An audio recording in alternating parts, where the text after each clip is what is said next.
പ്രിയപ്പെട്ട സുഹൃത്തുക്കളെ, ആദ്യമായി നിങ്ങളോട് ഇങ്ങനെ ഒരു ആധുനിക ജ്യോതിശാസ്ത്രത്തിൻ്റെ ചരിത്രത്തെ പറ്റിയിട്ട് സംസാരിക്കാൻ ഒരു അവസരം തന്ന ഈ സംഘാടകരോട് ആദ്യമായി നന്ദി ഞാൻ പ്രകാശിപ്പിക്കുകയാണ്. ഇതിൻ്റെ ടൈറ്റിൽ പറയുന്നത് പോലെ തന്നെ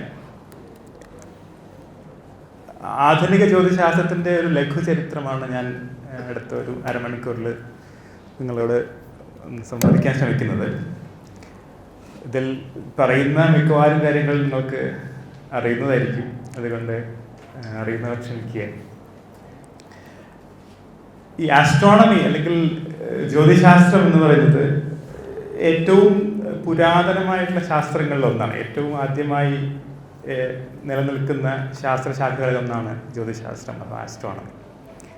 ഈ ഏറ്റവും ആധുനിക ജ്യോതിശാസ്ത്രത്തിന് ഏറെക്കുറെ 400 വർഷത്തെ പഴക്കമുള്ളൂ. പക്ഷേ അതിന് എത്രയോ കാലം മുമ്പ് വരെ ഈ ആകാശം അല്ലെങ്കിൽ വിശാലമായിട്ടുള്ള പ്രപഞ്ചം എന്നുള്ളത് മനുഷ്യരിലെല്ലാവരും വളരെ കൗതുകം ഉയർത്തിയിട്ടുള്ള ഒരു കാര്യമായിരിക്കും. അത് എപ്പോഴാണ് ആ കൗതുകം തുടങ്ങിയത് എന്നുള്ളത് മനുഷ്യൻ്റെ സംസ്കാരം ഇതിനൊക്കെ പറ്റിയിട്ടുള്ള വളരെ വളരെ ഗാഢമായിട്ടുള്ള ബന്ധമുള്ള ഒരു കാര്യമാണ്. അത് എപ്പോഴാണ് തുടങ്ങിയെന്നുള്ളത് അത്രയും വ്യക്തമല്ല. എങ്കിൽ പോലും പലയധികം ആർക്കിയോളജിക്കൽ എവിഡൻസ് കുറേ കാലം മുമ്പ് വരെ മനുഷ്യർ ആകാശത്തേക്ക് നോക്കുകയും അവിടെ നടക്കുന്ന കാര്യങ്ങളെപ്പറ്റി അത്ഭുതപ്പെടുകയും ചെയ്തിരുന്നു എന്നതിൻ്റെ ധാരാളം തെളിവുകൾ ഇപ്പോഴും ബാക്കി നിൽക്കുന്നുണ്ട്. അതിൽപ്പെട്ട ഒന്നാണ് ഒരു സദേൺ ഫ്രാൻസിലെ ഒരു ഗുഹയാണ്. ലെസ്കാവ് എന്ന് പറയുന്ന ഒരു ഗുഹയുടെ ഒരു ചിത്രമാണ്. ഈ ആർക്കിയോളജിക്കൽ സൈറ്റിന് ഏറെക്കുറെ 17,000-ഓളം വർഷങ്ങൾ പഴക്കമുണ്ട്. 17,000-ഓളം വർഷങ്ങൾ പഴക്കമുണ്ട്. ഇത് കൃഷിയൊക്കെ ആരംഭിക്കുന്നതിന് എത്രയോ മുമ്പ് തന്നെ ഈ മനുഷ്യർ വേട്ടയാടിക്കൊണ്ട് ജീവിച്ചിരുന്ന കാലത്ത് താമസിച്ചിരുന്ന ഒരു ഗുഹയാണ്. അതിൽ ആ ഗുഹയുടെ വളരെ രസകരമായ കാര്യം, അതിൽ വളരെ അന്ന് വരച്ച് കുറേ ചിത്രങ്ങൾ ഇപ്പോഴും ആ ഗുഹയിൽ ബാക്കിയുണ്ട്. അതിൽ നോക്കിയ ചിത്രങ്ങളെല്ലാം ആ കാലത്തെ മനുഷ്യരെ കൺസേൺഡ് ആയിരുന്ന കാര്യങ്ങളെ പറ്റിയാണ് വരച്ചിരുന്നത്. കുറേ മൃഗങ്ങളുണ്ട്, പ്രധാനമായിട്ടും മൃഗങ്ങൾ, മനുഷ്യർ, ഇതൊക്കെയാണ് ആ ചിത്രങ്ങളുടെ ഉള്ളടക്കം. പക്ഷെ അത് സൂക്ഷിച്ചു നോക്കി കഴിഞ്ഞാൽ വളരെ വിചിത്രമായിട്ടുള്ള ചില കാര്യങ്ങളുണ്ട്. ഒന്ന് നിങ്ങൾക്ക് കാണാം, അതിൽ കുറേ കുത്തുകൾ കാണുന്നുണ്ട്. ഇതെന്താണെന്നുള്ള കാര്യത്തിനെ പറ്റിയിട്ട് ആർക്കിയോളജിസ്റ്റുകൾക്ക് പല അഭിപ്രായങ്ങളുണ്ട്. അതിലൊരഭിപ്രായം എന്നുള്ളത് ഇത് നക്ഷത്രങ്ങളാണ്. അതായത് അവർക്ക് ഇമ്മീഡിയറ്റ് ആയിട്ടുള്ള ഉപയോഗമുള്ള കാര്യങ്ങൾ കുറിച്ച് മാത്രമല്ല അവർ ചിന്തിക്കുകയും വരയ്ക്കുകയും ചെയ്തിരുന്നത്. ആകാശത്ത് കണ്ടിരുന്ന വിചിത്രമായിട്ടുള്ള നക്ഷത്രങ്ങളുടെയും അതിൻ്റെ സ്വഭാവങ്ങളെ പറ്റിയും അവർ ആലോചിച്ചിരിക്കുകയും അതിനെ രേഖപ്പെടുത്തുകയും ചെയ്തിരുന്നു എന്നുള്ളതിൻ്റെ ഒരു സൂചനയാണ് ഇത്തരം ഗുഹാചിത്രങ്ങൾ. ഇത് ഇവിടെ മാത്രമല്ല, ഇന്ത്യയിലടക്കമുള്ള പല പ്രീ ഹിസ്റ്റോറിക് സൈറ്റുകളും ഇങ്ങനെ ആസ്ട്രോണമിയായിട്ട് ബന്ധപ്പെട്ട പല സൈറ്റുകളുണ്ട്. അത് കുറേ കാലത്തിന് ശേഷം ഇത് വെറുമൊരു കൗതുകം എന്നതിനപ്പുറം നക്ഷത്രങ്ങളുടെ ചലനങ്ങൾ വളരെ കൃത്യമായി നിരീക്ഷിക്കുകയും അതിനൊരു പാറ്റേൺ ഉണ്ട്, അതൊരു ഘടനയുണ്ട്, അതൊരു ക്രമമുണ്ട് എന്നുള്ളത് മനസ്സിലാക്കുകയും ചെയ്തുകൊണ്ട് ആ നിരീക്ഷണങ്ങളെ രേഖപ്പെടുത്തിക്കൊണ്ടാണ് സിസ്റ്റമാറ്റിക്കായിട്ട് ജ്യോതിശാസ്ത്രം എന്നുള്ളൊരു ശാസ്ത്രശാഖ പതുക്കെ രൂപം കൊള്ളുന്നത്. അത് ഏറ്റവും ആദ്യം ഈ ആകാശം നോക്കുമ്പോൾ അതിൽ കിടന്ന നക്ഷത്രങ്ങൾക്കെല്ലാം പലതരം രൂപങ്ങൾ കൊടുത്തുകൊണ്ട് കോൺസ്റ്റലേഷൻസ്, അത്തരം നക്ഷത്രങ്ങൾ stars appears as in constellations എന്നുള്ളൊരു ഐഡിയ പല ഭാഗത്തു നിന്നും ഇൻഡിപെൻഡൻ്റ് ആയിട്ടുകൊണ്ട് തന്നെ ആളുകൾക്ക് റിയലൈസ് ചെയ്യാൻ തുടങ്ങി. ഉദാഹരണത്തിന് ചില നക്ഷത്രങ്ങളെ കൂട്ടിയിണക്കി കഴിഞ്ഞാൽ ഒരു വേട്ടക്കാരൻ്റെ രൂപം ഉണ്ടാക്കാവുന്നു, അതിനപ്പുറത്ത് ഒരു കാളയുടെ രൂപം ഉണ്ടാക്കാവുന്നു ഒക്കെ ആളുകൾ ഇമാജിൻ ചെയ്യാൻ തുടങ്ങി. അത് തീർത്തും ഭാവനാത്മകമായിട്ടൊരു കാര്യമാണ്. അത്രയും കാളയോ വേട്ടക്കാരനോ ഒന്നും അവിടെ ഇല്ല നമുക്കറിയാം. പക്ഷേ ഇത്തരം നക്ഷത്രങ്ങളെ കൂട്ടി വരച്ചുകൊണ്ട് പലതരത്തിലുള്ള രൂപങ്ങളെ ഉണ്ടാക്കുകയും അത് കൃത്യസമയം ഒരു വർഷത്തിൻ്റെ ഇന്ന സമയങ്ങളിൽ അത് ഉദിക്കുകയും അസ്തമിക്കുകയും ചെയ്യുന്നു എന്നുള്ള ഒരു നിരീക്ഷണം പല ലോകത്തിൻ്റെ പല ഭാഗത്തു നിന്നും ആളുകൾ ഇൻഡിപെൻഡൻ്റ് ആയിട്ട് നിരീക്ഷിക്കുകയുണ്ടായി. അതിൽ വളരെ വിചിത്രമായിട്ടുള്ള ഇത്തരം വളരെ ലളിതമായിട്ട് എല്ലാം ഒരേ സമയത്ത് ഉദിക്കുകയും അസ്തമിക്കുകയും ചെയ്യുന്ന ഈ നക്ഷത്രക്കൂട്ടങ്ങളല്ലാതെ തന്നെ വളരെ വിചിത്രമായ രീതിയിൽ ആകാശത്ത് സഞ്ചരിക്കുന്ന ചില ജ്യോതിർഗോളങ്ങളെയും ആളുകൾ കണ്ടിരുന്നു. ഇതിനെ ആണ് നമ്മളിപ്പോൾ പ്ലാനറ്റ്സ് എന്ന് പറയുന്നത്. പ്ലാനറ്റ്സ് അല്ലെങ്കിൽ ഗ്രഹങ്ങൾ. ഈ പ്ലാനറ്റ് എന്നുള്ള വാക്കുണ്ടാകുന്നത് ഗ്രീക്ക് ഭാഷയിൽ അതിന് വാണ്ടറേഴ്സ് എന്നാണ് അർത്ഥം. അതായത് ഈ മറ്റുള്ള നക്ഷത്രങ്ങളെ പോലെ കൃത്യസമയത്ത് ഉദിക്കുകയും അസ്തമിക്കുകയും ചെയ്യുന്ന ഒരു ക്രമമായിട്ടുള്ള പാറ്റേൺ അല്ലാതെ ഓരോ സമയത്തും വളരെ വിചിത്രമായിട്ടുള്ള എന്താ പറയുക ഓർബിറ്റുകളിലൂടെ ഭ്രമണപഥങ്ങളിലൂടെ സഞ്ചരിക്കുന്ന വിചിത്ര സ്വഭാവികളായിട്ടുള്ള ഈ ജ്യോതിർഗോളങ്ങളാണ് പ്ലാനറ്റ്സ്, ഗ്രഹങ്ങൾ. ഉദാഹരണത്തിന് ഇതൊരു ഈ അനിമേഷൻ ഉണ്ടാക്കിയിരിക്കുന്നത് ഏറെക്കുറെ 2 മാസത്തോളം നീണ്ടു നിൽക്കുന്ന സമയത്ത് ഓരോ രാത്രികളിലും നമ്മുടെ ചൊവ്വയുടെ സ്ഥാനമാണ് ഈ അനിമേഷൻ. നിങ്ങൾക്ക് കാണാം, ഇത് മറ്റുള്ള നക്ഷത്രങ്ങളെ പോലെ ഒരേപോലെ ഒരു ഗോളം കറങ്ങുന്ന പോലെയല്ല പോകുന്നത്. അത് വരുന്നു, ഒരു ലൂപ്പ് ഉണ്ടാക്കുന്നു, തിരിച്ച് വേറെ വഴിയിലും പോകുന്നു. ഇത്തരം ഒരു ചലനത്തെ വിശദീകരിക്കുക എളുപ്പമല്ല. മറ്റുള്ള നക്ഷത്രങ്ങളെ പോലെ എല്ലാം ഒരേപോലെ ഉദിക്കുകയും അസ്തമിക്കുകയും ചെയ്യുകയല്ല ചെയ്യുന്നത്.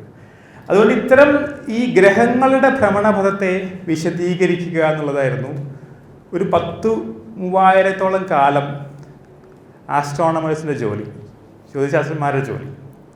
ഇതിന് വളരെ വളരെ സങ്കീർണമായിട്ടുള്ള പല മാതൃകകളും അവരുണ്ടാക്കി. അതിന് ലോകത്തിൻ്റെ പല ഭാഗത്തു നിന്നും India, Mesopotamia, China, Greco Roman regions, അവിടെ നിന്നെല്ലാം വളരെ കനത്ത സംഭാവനകൾ ഈ പല ഭാഗത്തുള്ള ജ്യോതിശാസ്ത്രം നൽകിയിട്ടുണ്ട്. ഉദാഹരണത്തിന് ഇതൊരു പഴയൊരു മാനുസ്ക്രിപ്റ്റാണ്. ഇത് യൂറോപ്പിൽ നിന്നുള്ള കണ്ടിട്ടൊരു മാനുസ്ക്രിപ്റ്റാണ്. അതായത് പല രീതിയിലുള്ള വളരെ സങ്കീർണമായിട്ടുള്ള ഭ്രമണപഥങ്ങളും ഇൻവോക്ക് ചെയ്താലാണ് നമുക്ക് എങ്ങനെയാണ് ഈ ഇപ്പം കണ്ട ഈ ചൊവ്വയുടെ ഈ വിചിത്രമായിട്ടുള്ള ഒരു ചലനത്തെ നമുക്ക് വിശദീകരിക്കാൻ പറ്റുള്ളൂ. ഉദാഹരണത്തിന് സ്വാഭാവികമായിട്ടും അന്നത്തെ ആളുകളെല്ലാം വിചാരിച്ചിരുന്നത് ഭൂമിയാണ് പ്രപഞ്ചത്തിൻ്റെ കേന്ദ്രം എന്നാണ്. കാരണം നമ്മൾ പ്രത്യേകിച്ച് യാതൊരു തരത്തിലുള്ള ചലനവും അനുഭവപ്പെടുന്നില്ല. ഏറ്റവും നമുക്ക് കാണുന്നത് സൂര്യൻ രാവിലെ കിഴക്ക് ദിക്കിൽ ഉദിക്കുന്നു, പടിഞ്ഞാറേക്കിൽ അസ്തമിക്കുന്നു. അതുപോലെ തന്നെ രാത്രിയാകുന്ന ചന്ദ്രനും നക്ഷത്രങ്ങളും ഒരു കിഴക്കിൽ ഉദിക്കുകയും പടിഞ്ഞാറ് അസ്തമിക്കുകയും ചെയ്യുന്നു. ഏറ്റവും സിമ്പിളായിട്ടുള്ള എക്സ്പ്ലനേഷൻ, ഇതൊരു റാഷണൽ എക്സ്പ്ലനേഷൻ, വളരെ യുക്തിപരമായിട്ടുള്ള എക്സ്പ്ലനേഷൻ എന്ന് പറഞ്ഞാൽ നമുക്ക് ചുറ്റും എല്ലാം കറങ്ങിക്കൊണ്ടിരിക്കുന്നതാണ്. ആ എക്സ്പ്ലനേഷൻ, ആ വിശദീകരണം നക്ഷത്രങ്ങളെ സംബന്ധിച്ചുള്ള വളരെ ആക്യുറേറ്റ് ആയിട്ടുള്ള എക്സ്പ്ലനേഷനാണ്. കാരണം നക്ഷത്രങ്ങളുടെ ചലനത്തെ വിശദീകരിക്കാൻ വളരെ ലളിതമായിട്ടുള്ള എക്സ്പ്ലനേഷൻ മതി. ആകെ ഈ വിശദീകരണത്തിന് അത്ര എളുപ്പം വഴങ്ങാത്തത് ഈ വിചിത്രമായ രീതിയിൽ സഞ്ചരിക്കുന്ന ഗ്രഹങ്ങളോട് മാത്രമാണ്. ഇതിനെ വിശദീകരിക്കാൻ വേണ്ടി വളരെ സങ്കീർണമായിട്ടുള്ള പല മോഡലുകളും പല മാതൃകകളും ആസ്ട്രോണമേഴ്സ് അക്കാലത്തെ ജ്യോതിശാസ്ത്രം ഉണ്ടാക്കിയിരുന്നു. ഉദാഹരണത്തിന് ഈ ഭൂമിക്ക് ചുറ്റും കറങ്ങുന്ന പോലെ തന്നെ അതിനെ അകത്തൊരു ലൂപ്പ് കൂടെ കറങ്ങിക്കൊണ്ടിരിക്കുന്നു. എന്താണ് മറന്നു തന്നെ ഒരു എപ്പിസൈക്കിൾസ് എന്ന് പറയുന്ന ഒരു ഉള്ളിലുള്ള ഒരു ഭ്രമണപഥത്തിൽ കൂടെ കടന്നു പോയിരിക്കുന്നു എന്നുള്ളതാണ് ഒരു മോഡൽ. ഇത്തരം മാതൃകകൾക്ക് ഏറെക്കുറെ കൃത്യമായി ഗ്രഹങ്ങളുടെ ഭ്രമണപഥങ്ങളെ വിശദീകരിക്കാൻ കഴിഞ്ഞിരുന്നു. അപ്പോഴാണ് ദസ് എൻറ്റേഴ്സ് ഗലീലിയോ. ഏറെക്കുറെ 400 വർഷങ്ങൾക്ക് മുമ്പ് ഈ ഗലീലിയോ ഗലീലി എന്ന് പറയുന്ന ഒരു Italian mathematician, physicist, astronomer, scholar ആദ്യമായി നിർമ്മിച്ച ഒരു ടെലസ്കോപ്പ് ആകാശത്തേക്ക് ഉപയോഗിച്ചുകൊണ്ട് ആദ്യമായിട്ട് ഒരു വാന നിരീക്ഷണം നടത്തുന്നത്. ഈ ടെലിസ്കോപ്പ് ആദ്യമായി ഇൻവെൻറ്റ് ചെയ്തത് ഗലീലിയോ അല്ല. അദ്ദേഹത്തിന് മുമ്പ് തന്നെ കുറച്ച് ഡച്ച് ഇൻവെൻറ്റേഴ്സ് ആണ് ഈ നാവിഗേഷന് വേണ്ടിയിട്ട്, കപ്പൽ സഞ്ചാരത്തിന് വേണ്ടി ഉണ്ടാക്കിയ ഈ ടെലിസ്കോപ്പിനെ പക്ഷേ വളരെ നൂതനമായിട്ടുള്ള പല മാറ്റങ്ങളോടെയും കൂടി ഒരു ആസ്ട്രോണമിക്കൽ ഒബ്സർവേഷന് വേണ്ടി, ഒരു ജ്യോതിശാസ്ത്ര നിരീക്ഷണത്തിന് വേണ്ടി ഉപയോഗിച്ചു എന്നാണ് ഗലീലിയോ ചെയ്ത ഒരു വലിയ കല്ല്.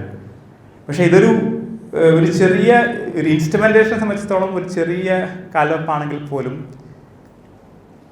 ഇന്നത്തെ ശാസ്ത്ര ചരിത്രത്തെയും അതുപോലെ തന്നെ സാങ്കേതിക വിദ്യയുടെ ചരിത്രം നോക്കുമ്പോൾ ഇതൊരു വലിയൊരു കാൽവെപ്പായിരുന്നു. ഈ ചെറിയ ടെലസ്കോപ്പ് ഉപയോഗിച്ചുകൊണ്ട് ഗലീലിയോ നടത്തിയ വളരെ രസകരമായിട്ടുള്ള വളരെ വിചിത്രമായിട്ടുള്ള പല നിരീക്ഷണങ്ങളുണ്ട്. ഒന്ന്, ഗലീലിയോ കണ്ടെത്തി ചന്ദ്രൻ എന്നുള്ളത് it's not like a translucent sphere as the Greeks philosophers thought about. അതുവരെ ചന്ദ്രൻ എന്നുള്ളത് അല്ലെങ്കിൽ എല്ലാ ഭൗമഗോളങ്ങളും എല്ലാ ആകാശഗോളങ്ങളും ഒരു ലൈറ്റിൻ്റെ ഒരു സ്ഫിയേഴ്സാണ്, വളരെ പ്രകാശമാനമായ ചില ഗോളങ്ങളാണ് എന്നായിരുന്നു അരിസ്റ്റോട്ടിൽ അടക്കമുള്ള ഗ്രീക്ക് സൈദ്ധാന്തികർ വിചാരിച്ചിരുന്നത്. പക്ഷെ ഗലീലിയോ ആദ്യമായി അദ്ദേഹത്തിൻ്റെ ടെലസ്കോപ്പ് ഉപയോഗിച്ചുകൊണ്ട് ഈ ചന്ദ്ര ഉപരിതലത്തെ നോക്കിയപ്പോൾ ഈ ചന്ദ്രൻ്റെ ഉപരിതലം എന്ന് പറയുന്നത് ഭൂമിയുടെ ഉപരിതലം പോലെ തന്നെ ധാരാളം കുഴികളും വലിയ മലകളും പർവ്വതങ്ങളും ഒക്കെയുള്ള അത്രയും വികൃതമായ ഒരു ഉപരിതലം തന്നെയാണ് എന്ന് ആദ്യമായി ഗലീലിയോ കണ്ടെത്തി. ഇതെല്ലാം ഗലീലിയോയുടെ നിരീക്ഷണങ്ങളെ ബേസ് ചെയ്തിട്ടുള്ള അദ്ദേഹത്തിൻ്റെ ഹാൻഡ് സ്കെച്ചസ് ആണ്. വേറെ അദ്ദേഹം ഈ ഗലീലിയോ ജൂപ്പിറ്ററിനെ വ്യാഴത്തിനെ നിരീക്ഷിച്ചപ്പോൾ ഈ വ്യാഴത്തിനെ ചുറ്റി സഞ്ചരിക്കുന്ന 4 ഉപഗ്രഹങ്ങളെ അദ്ദേഹം കണ്ടെത്തി. അതായത് അതുവരെ മനുഷ്യർക്ക് അറിഞ്ഞിരുന്നത് എല്ലാ ആകാശഗോളങ്ങളും ഭൂമിയെ ചുറ്റിക്കറങ്ങിക്കൊണ്ടിരിക്കുന്നതാണ്. ഭൂമിയെ ചുറ്റിക്കറങ്ങാതെ വേറൊരു ഗ്രഹത്തിനെ ചുറ്റിക്കറങ്ങുന്ന 4 ഉപഗ്രഹങ്ങളെ ആദ്യമായിട്ട് കണ്ടെത്തിയപ്പോൾ ഈ ഭൂമി പ്രപഞ്ചത്തിൻ്റെ കേന്ദ്രമാണോ എന്ന ഒരു ഫിലോസഫിയിലുള്ള വലിയൊരു വെല്ലുവിളിയായിരുന്നു അത്. അതുപോലെ തന്നെ വീനസിനെ നിരീക്ഷിക്കുന്ന വഴി ചന്ദ്രന് ഉള്ള ഫേസസ് പോലെ just like phases of the moon, the Venus also has phases. ഒരു പൂർണ്ണചന്ദ്രനിൽ നിന്നും അർദ്ധചന്ദ്രനിലേക്കും അമാവാസിയിലേക്കുമൊക്കെ ചന്ദ്രൻ വഴിമാറുന്ന പോലെ തന്നെ വീനസിനും അതുപോലെ തന്നെ ഫേസസ് ഉണ്ട് എന്നുള്ളത് ആദ്യമായിട്ട് ഗലീലിയോ കണ്ടെത്തുകയാണ്. ഇതൊന്നും ഭൂമിയെ പ്രപഞ്ചകേന്ദ്രമായിട്ടുള്ള ഒരു മാതൃകയിൽ സൗരയൂഥ മാതൃകയ്ക്ക് വിശദീകരിക്കാൻ പറ്റുന്ന നിരീക്ഷണങ്ങളല്ല. അതുകൊണ്ട് തന്നെ ഈ ഭൂമിയെ പ്രപഞ്ചകേന്ദ്രമാക്കിയിട്ടുള്ള കാണുന്ന സൗരയൂഥ മാതൃകകളെ ഈ ഗലീലിയോയുടെ നിരീക്ഷണങ്ങൾ ശക്തമായിട്ട് വെല്ലുവിളിച്ചു. ഇത് തീർത്തും ഒരു ശാസ്ത്ര ഒരു സയന്റിഫിക് ഡിസ്കവറിയുടെ പോലെ അത്ര ലളിതമായി കാണാൻ പറ്റുന്നൊരു സമയമായിരുന്നില്ല അത്. കാരണം അന്നത്തെ മതം, ലോകവീക്ഷണം ഇതെല്ലാം രൂഢമായിട്ട് നിലനിന്നിരുന്നത് ഇത്തരം ഭൂമിയെ പ്രപഞ്ച കേന്ദ്രമായിട്ടുള്ള ഒരു ഫിലോസഫിയുടെ അടിസ്ഥാനമായിട്ടാണ്. അതുകൊണ്ട് തന്നെ ഇതിനെ ഗലീലിയോയുടെ നിരീക്ഷണങ്ങൾ വെല്ലുവിളിക്കുകയും അതുവഴി തന്നെ അദ്ദേഹത്തിന് എസ്റ്റാബ്ലിഷ്മെൻറ്റുമായിട്ടുള്ള വലിയൊരു സംഘർഷത്തിന് ഇത് വഴിയാകുകയും ചെയ്യും. അതിൻ്റെ ചരിത്രമെല്ലാം നമുക്കെല്ലാം അറിയാവുന്നതാണ്. അതിൽ വളരെ രസകരമായിട്ടുള്ള ഈ ജർമ്മൻ ഡ്രമാറ്റിസ്റ്റ് ആയിട്ടുള്ള ബെർട്ടോൾട്ട് ബ്രെഹ്റ്റ് വളരെ രസകരമായിട്ടൊരു നാടകം, ലൈഫ് ഓഫ് ഗലീലിയോ എന്നുള്ളൊരു നാടകമുണ്ട്. ഇത് അദ്ദേഹത്തിൻ്റെ ഈ ഗലീലിയോയുടെ ജിജ്ഞാസയും ക്രിയേറ്റിവിറ്റിയും എസ്റ്റാബ്ലിഷ്മെൻറ്റുമായിട്ടുള്ള സംഘർഷമൊക്കെ വളരെ രസകരമായിട്ട് വിശദീകരിക്കുന്ന ഒരു നാടകമാണത്. എപ്പോഴെങ്കിലും നിങ്ങൾക്ക് കാണാൻ സാധിക്കുന്നത് ഉണ്ടാവട്ടെ എന്നുള്ളത് ഒരു വലിയൊരു അനുഭവമായിരിക്കും. ഈ Galileo's discovery basically challenged the prevalent worldview of the times and basically led way to a philosophical and intellectual movement called the Enlightenment. ഈ ഗലീലിയോയുടെ നിരീക്ഷണങ്ങൾ അക്കാലത്തെ ലോകവീക്ഷണത്തിനെ ആകമായി മാറ്റിമറിക്കുകയും എൻലൈറ്റൻമെൻറ്റ് എന്ന് പറയുന്ന വലിയൊരു ബൗദ്ധിക മുന്നേറ്റത്തിന് വഴിതെളിക്കുകയും ചെയ്തു. അതിനെ അടിസ്ഥാനമായിട്ടാണ് പിന്നീട് സയൻറ്റിഫിക് റെവല്യൂഷൻ എന്ന് പറയുന്ന വലിയൊരു സ്റ്റേജ് ഓഫ് ഇൻ്റലക്ച്വൽ മൂവ്മെൻറ്റ് വരികയും ബൗദ്ധിക മുന്നേറ്റങ്ങൾ വരികയും നമ്മുടെ ആധുനിക ശാസ്ത്രവും സാങ്കേതിക വിദ്യയൊക്കെ ഇടയ്ക്ക് തുടക്കം എന്നുള്ളത് ഈ ഒരു കാലത്താണ്. അതുകൊണ്ട് തന്നെ നമുക്കറിയാം ആധുനിക ശാസ്ത്രവും സാങ്കേതിക വിദ്യയൊക്കെയാണ് ആധുനിക രാഷ്ട്രങ്ങളുടെയും ഇപ്പോഴത്തെ സാമ്പത്തിക മുന്നേറ്റത്തിൻ്റെയൊക്കെ വലിയൊരു അടിസ്ഥാനമായിരുന്നു. അതുകൊണ്ട് തന്നെ ഈ ഒരു ചെറിയ നിരീക്ഷണങ്ങൾ പിൽക്കാലത്ത് മനുഷ്യ സമൂഹത്തെ കൊണ്ടെത്തിച്ചതിൽ വലിയൊരു പങ്കുണ്ട്. ഇപ്പോൾ നമുക്കറിയാം ഗലീലിയോയുടെ ആദ്യത്തെ ടെലസ്കോപ്പ് എന്ന് പറഞ്ഞാൽ ഏറെക്കുറെ 1 ഇഞ്ച് വലുപ്പമുള്ള ഒരു റിഫ്രാക്റ്റീവ് ടെലസ്കോപ്പായിരുന്നു. ഇപ്പോഴത്തെ ടെലസ്കോപ്പുകൾ ഉപയോഗിക്കുന്നത് കുറച്ച് വ്യത്യസ്തമായിട്ടുള്ള സാങ്കേതിക വിദ്യയാണ്. ഇതെല്ലാം instead of basing on lenses they are based on mirrors. ഒരു ലെൻസുകൾ ഉപയോഗിക്കുന്നവരും മിറേഴ്സ് വെച്ചാണ് ഇത് വർക്ക് ചെയ്യുന്നത്. അതുകൊണ്ട് തന്നെ കഴിഞ്ഞ 2-3 നൂറ്റാണ്ടുകളായിട്ട് ടെലിസ്കോപ്പുകളുടെ വലുപ്പം വളരെ കൂടിയിട്ടുണ്ട്. ഗലീലിയോയുടെ ടെലസ്കോപ്പ് 1 ഇഞ്ച് വലുപ്പമാണെങ്കിൽ ഇപ്പോഴത്തെ ഏറ്റവും വലിയ ടെലസ്കോപ്പുകൾ ഏറെക്കുറെ 10 മീറ്ററോളം വലുപ്പമുള്ള ടെലസ്കോപ്പുകളാണ്. ഉദാഹരണത്തിന് ഈ ഒരു റൂമിനേക്കാൾ വലുപ്പമുള്ള കളക്ടിങ് ഏരിയ ആണ് ഇപ്പോഴത്തെ ടെലസ്കോപ്പുകൾക്കുള്ളത്. ഇത് ഈ ചിത്രം ഹവായി ദ്വീപുകളിലുള്ള കെക് ടെലസ്കോപ്പിൽ നിന്ന് ഇപ്പോൾ നിലനിൽക്കുന്ന ഏറ്റവും വലിയ ഓപ്റ്റിക്കൽ ടെലസ്കോപ്പുകളിലൊന്നൊരു ചിത്രമാണ്. ഇത് astronomers are greedy always. You wanted to see dimmer and dimmer things, so they are trying to make bigger and bigger telescopes. For astronomers 30 metre വലുപ്പമുള്ള ഒരു 30 മീറ്റർ ടെലസ്കോപ്പ് ഉണ്ടാക്കാനുള്ള ശ്രമങ്ങളിലാണ്. ഇന്ത്യയും അതിൻ്റെ ഭാഗമാണ്. അത് അടുത്ത 10-20 വർഷങ്ങൾക്ക് വേണ്ടിവരുന്ന വലിയൊരു എഞ്ചിനീയറിംഗ് ഫീറ്റാണ്. കൂടുതൽ വലിയ ടെലസ്കോപ്പുകൾ ഉണ്ടാവുമ്പോഴുള്ള ഗുണമെന്ന് വെച്ചാൽ കൂടുതൽ ഫെയിൻഡർ ആയിട്ടുള്ള ഒബ്ജക്ട്സിനെ നമുക്ക് കാണാൻ പറ്റും. അതുകൊണ്ട് തന്നെ പ്രപഞ്ചത്തിൽ നിന്നുള്ള കൂടുതൽ ദൂരമുള്ള ഫാദർ ഒബ്ജക്ട്സിനെ കാണാനുള്ള ഒരേ ഒരു വഴിയാണ് കൂടുതൽ വലിയ ടെലസ്കോപ്പുകൾ ഉണ്ടാക്കാറുള്ളത്. പക്ഷേ ആസ്ട്രോണമി ഇത്തരം ഒപ്റ്റിക്കൽ ടെലസ്കോപ്പുകൾ മാത്രം അല്ല ഇപ്പോൾ ഉപയോഗിക്കുന്നത്. അതിന് ഏറ്റവും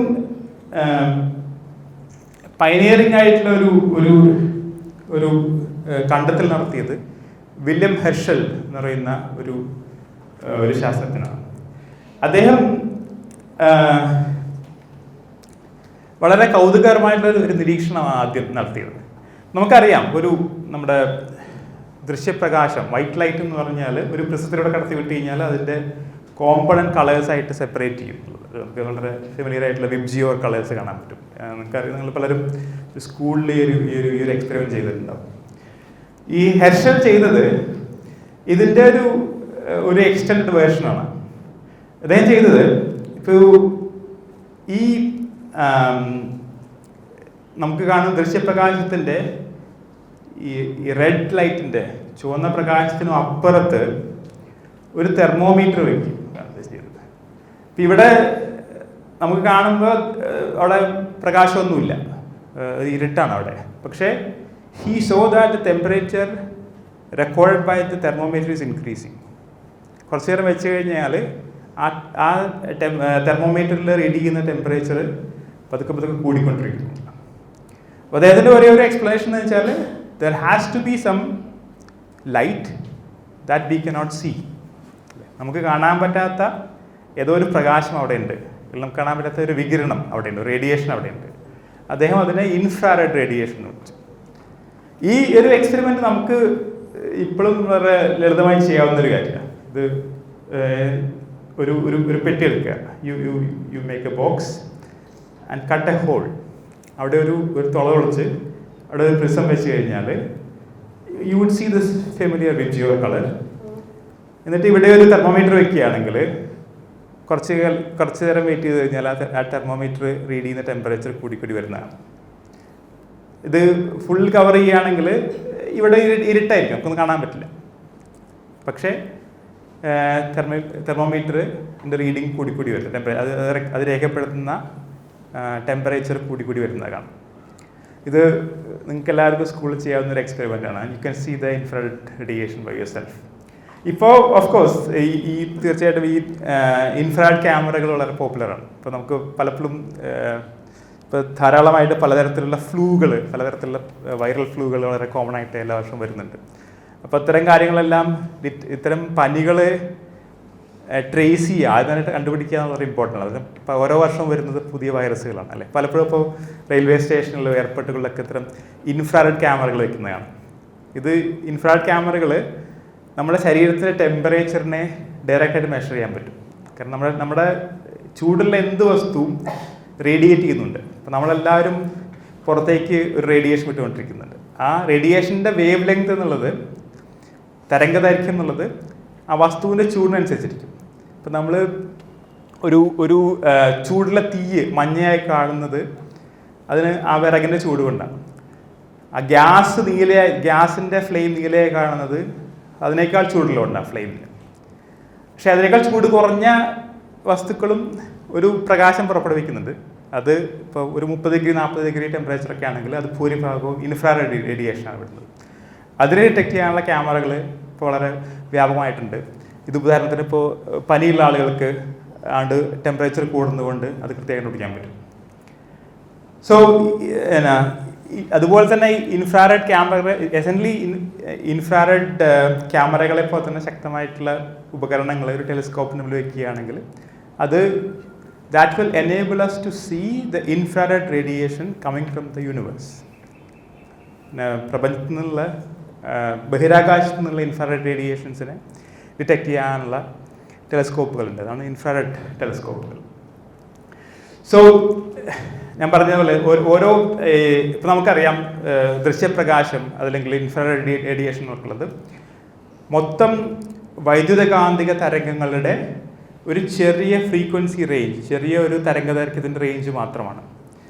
ഈ ഇലക്ട്രോമാഗ്നറ്റിക് റേഡിയേഷൻ, വൈദ്യുതകാന്തിക തരംഗങ്ങൾ എന്ന് പറഞ്ഞാൽ പലതരത്തിലുള്ള വേവ് ലെങ്ത്തുകളിൽ വരാൻ പറ്റും, പലതരത്തിലുള്ള തരംഗദൈർഘ്യത്തിൽ വരാൻ പറ്റും. ഏറ്റവും കൂടുതൽ തരംഗദൈർഘ്യമുള്ള വൈദ്യുതകാന്തിക തരംഗങ്ങളാണ് റേഡിയോ തരംഗങ്ങൾ. ഇപ്പോൾ നമ്മൾ ഉപയോഗിക്കുന്ന റേഡിയോ കമ്മ്യൂണിക്കേഷൻസിനും ഉപയോഗിക്കുന്ന റേഡിയോ വേവ്സ്. അതിനേക്കാൾ കുറച്ചുകൂടി ഉള്ള തരംഗദൈർഘ്യം കുറവുള്ളതാണ് മൈക്രോവേവ് റേഡിയേഷൻ. നമ്മുടെ മുഴുവൻ മൊബൈൽ ഫോണൊക്കെ ഉപയോഗിക്കുന്നത് മൈക്രോവേവ് റേഡിയേഷനാണ്. അത് കഴിഞ്ഞ് കഴിഞ്ഞാൽ infrared, visible light, then ultraviolet, X-ray, gamma ray etcetera. ഇത്തരം വൈദ്യുതകാന്തിക തരംഗങ്ങളുടെ മുഴുവൻ തരംഗദൈർഘ്യങ്ങളെയും ഡിറ്റക്റ്റ് ചെയ്യാൻ പറ്റുന്ന ഉപകരണങ്ങൾ കഴിഞ്ഞ ഒരു നൂറ്റാണ്ടിനുള്ളിൽ മനുഷ്യ സമൂഹം ഡെവലപ്പ് ചെയ്തിട്ടുണ്ട്. ഇതെല്ലാം ആസ്ട്രോണമിക്ക് വേണ്ടി ഉപയോഗിക്കുന്നുണ്ട്. ഇപ്പോൾ ഇൻഫാക്ട് പല കാര്യങ്ങളും ആദ്യമായിട്ട് കണ്ടുപിടിച്ചപ്പോൾ പോലും ആസ്ട്രോണമിക്ക് വേണ്ടിയാണ്. ഇത് ഒരു റേഡിയോ ടെലിസ്കോപ്പാണ്. ബഹിരാകാശത്ത് നിന്ന് വരുന്ന റേഡിയോ തരംഗങ്ങളെ ഡിറ്റക്ട് ചെയ്യാനുള്ള വലിയൊരു ഡിഷ് ആൻ്റനയാണിത്. ഈ ഫോട്ടോ എന്ന് പറഞ്ഞാൽ പൂനെയിലുള്ള giant metre wave radio telescope GMRT എന്ന് പറയുന്ന ഒരു വലിയ റേഡിയോ ടെലിസ്കോപ്പുകളുടെ ഒരു ശൃംഖലയാണ്. ഇത് ലോകത്തെ ഏറ്റവും വലിയ ഒരു മീറ്റർ വേവിലേക്കുള്ള റേഡിയോ തരംഗങ്ങളെ ഡിറ്റക്ട് ചെയ്യാനുള്ള ഏറ്റവും വലിയ റേഡിയോ ടെലിസ്കോപ്പുകളിലൊന്നാണ് ഈ പൂനെയിലുള്ള GMRT. അതുപോലെ തന്നെ ഗാമാ റേ തരംഗങ്ങളെയും എക്സ്റേയും മൈക്രോവേവ് തരംഗങ്ങളെയൊക്കെ ഡിറ്റക്ട് ചെയ്യാനുള്ള ഉപകരണങ്ങൾ കഴിഞ്ഞ 50 വർഷങ്ങളിലായിട്ട് മനുഷ്യർ ഡെവലപ്പ് ചെയ്തിട്ടുണ്ട്. പക്ഷേ പല വേവ് ലെങ്തിലും ഉള്ള ബഹിരാകാശ തരംഗങ്ങളെ അന്തരീക്ഷം വലിയൊരു കവചമായിട്ട് പ്രവർത്തിക്കും. അതുകൊണ്ട് തന്നെ ഉദാഹരണത്തിന് നമുക്ക് ബഹിരാകാശത്ത് വരുന്ന എക്സ്റേസ് ഇവിടെ നമ്മുടെ ഭൂമിയുടെ ഉപരിതലത്തിൽ ഡിറ്റക്ട് ചെയ്യാൻ പറ്റില്ല. അതിന് കാരണം അന്തരീക്ഷം ഒരു കവചം പോലെ ആക്ട് ചെയ്യും, അത് ഇവിടെ സ്കാറ്റർ ചെയ്യും. അതുകൊണ്ട് തന്നെ ബഹിരാകാശത്തുള്ള എക്സ്റേകളെ ഡിറ്റക്ട് ചെയ്യണമെങ്കിൽ you have to send a satellite on the outer orbit of the earth. അതുകൊണ്ട് തന്നെ ഈ ഗാമാ റേ ആസ്ട്രോണമിയും എക്സ്റേ ആസ്ട്രോണമിയും മൈക്രോവേവ് ആസ്ട്രോണമിയും എല്ലാം is done by telescopes about satellites that are orbiting the earth. അതുകൊണ്ട് തന്നെ ആണ് ഇന്ത്യ വളരെ അടുത്ത കാലത്താണ് ഒരു ബഹിരാകാശത്തെ അടിസ്ഥാനമാക്കിയിട്ടുള്ള ആസ്ട്രോണമി, ജ്യോതിശാസ്ത്രത്തിന് വേണ്ടിയിട്ടുള്ള ആദ്യത്തെ കാൽവെപ്പ് കഴിഞ്ഞ 10 വർഷങ്ങളിലൊക്കെയാണ് നടത്തുന്നത്. ഇന്ത്യക്ക് വളരെ പ്രഗത്ഭമായിട്ടുള്ള ഒരു ജ്യോതിശാസ്ത്ര ഒരു സ്പേസ് ടെക്നോളജി ഇൻഡസ്ട്രി ഉണ്ടെങ്കിലും ജ്യോതിശാസ്ത്ര നിരീക്ഷണങ്ങൾക്ക് ആദ്യമായിട്ട് ഉപയോഗിക്കാൻ തുടങ്ങുന്നത് നമ്മളിപ്പോഴും വളരെ യങ് ആണ്. കഴിഞ്ഞ 10-12 വർഷങ്ങളിലായിട്ടാണ് ആസ്ട്രോസാറ്റ് അടക്കമുള്ള ഇൻസ്ട്രുമെൻറ്റ്സിനെ നമ്മൾ ലോഞ്ച് ചെയ്യാൻ തുടങ്ങിയിരിക്കും. സോ ഇത്തരം വ്യത്യസ്തമായിട്ടുള്ള തരംഗദൈർഘ്യങ്ങളുള്ള നിരീക്ഷണങ്ങൾ നമ്മളെ സഹായിക്കുന്നത് പ്രപഞ്ചത്തെ കാണാനുള്ള വ്യത്യസ്തമായിട്ടുള്ള ജാലകങ്ങളായിട്ടാണ്. So different frequencies of the electromagnetic radiation is basically like different windows to the universe. ഉദാഹരണത്തിന് നമ്മളൊരു ഒപ്റ്റിക്കൽ ടെലിസ്കോപ്പ് വെച്ച് ആകാശത്ത് നോക്കുകയാണെങ്കിൽ നമ്മൾ കാണുന്നത് it's A familiar picture of the stars, galaxies etcetera. ഉദാഹരണത്തിന് ഇതാണ് ആ ചിത്രം. അപ്പോൾ ഇതിൽ ഈ ഒരു എക്സ് ആക്സിസിലാണ് ഏറ്റവും ബ്രൈറ്റ് ആയിട്ടുള്ള ഒരു സ്ട്രിപ്പ് കാണുന്നത്. ഇത് നമ്മുടെ ഗാലക്സിയാണ്, മിൽക്കി വേ എന്ന് പറയുന്ന നമ്മുടെ ഗാലക്സി. നിങ്ങൾക്കറിയാമായിരിക്കും നമ്മുടെ ഗാലക്സി എന്ന് പറഞ്ഞാൽ എസെൻഷ്യലി ഇറ്റ്സ് എ സ്പൈറൽ പക്ഷെ ഭൂരിഭാഗം നക്ഷത്രങ്ങളും ഒരു സ്പൈറൽ ഷേപ്പിലാണ് നിൽക്കുന്നത്. That constitute our galaxy and there are about 10 to the 11 stars in our galaxy. ഒരു 100 ബില്യൺ നക്ഷത്രങ്ങളുണ്ട് നമ്മുടെ ഗാലക്സിയിൽ മാത്രം. ഈ നക്ഷത്രങ്ങളെല്ലാം ഏറെക്കുറെ ഒരു ഡിസ്കിന് പോലെയാണ്, ഒരു സ്പൈറലാണ്. പക്ഷെ നമ്മളും ജീവിക്കുന്നത്, we are also living in the same disc. So if you look at this galaxy we see a cross section of this disc which appears as a strip in the sky. അതാണ് milky way എന്ന് പറയുന്നത് അല്ലേ. നമുക്ക് ഇവിടെയൊന്നും കാണാൻ പറ്റില്ല, പക്ഷേ നിങ്ങൾ ഏതെങ്കിലും ഗ്രാമപ്രദേശത്ത് താമസിക്കുന്ന ആളുകളുണ്ടെങ്കിൽ വളരെ കറുത്ത രാത്രികളിൽ ഇപ്പോഴും മിൽക്കി വേ ഒരു സ്ട്രിപ്പ് പോലെ കാണാൻ പറ്റും.